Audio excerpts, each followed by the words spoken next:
Dito na tayo sa kusina. Ayan, ang aking ate. May mga alaga siyang aso. So, tingnan natin kung anong ginagawa niya. Anong ginagawa mo, be?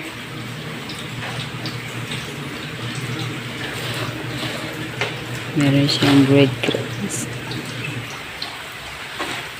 Ano yan, be? Uy, nagluluto siya ng pizza roll. May highlight yung kanyang hair. Wow! Galing ah! Ang sarap! So, ayan po guys. Nagluluto ng pizza roll yung aking panganay kasi kailangan niya raw makaipon ng pera ngayon para pang-budget sa Campus Revolution this August. Kaya ayan po yung kanya mga ingredients. Meron siyang hotdog, tsaka cheese na hiniwa-hiwa. And then, ayan, meron siyang tasty bread na kanyang pinitpit, tapos nilalagyan ng hotdog.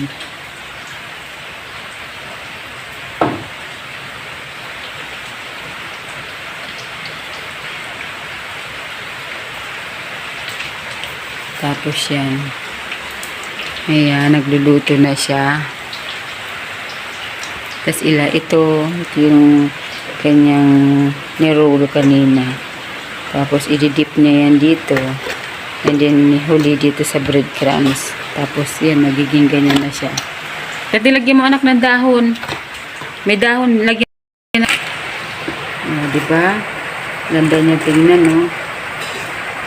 Pag merong dahon na saging. Galing ng anak ko ah. Marunong nang magnegosyo. Tama, may mga natututunan ka na talaga. Magkano benta mo isa niyan? 10 o 12? Kaya ba?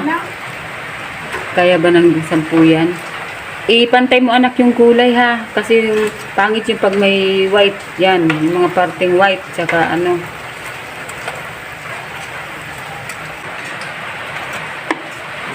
Yan na lang din ang gagamitin ko. Pag nagluto ako ng ano. Okay. Tututong yan eh. Pero yung loob. Kailangan maluto yung hotdog niya. Patayo mo ha. Patayo. Kailangan patayo. Para bumuhos yung mantika. Mali. So, ayan guys. Namaya maglalako na siya. Naglako na po yung aking dalawang dalaga. Tingnan natin kung saan sila pupunta. Ayun na, naglako na sila. Layo na narating nila. So, nakaluto na siya ng bread roll.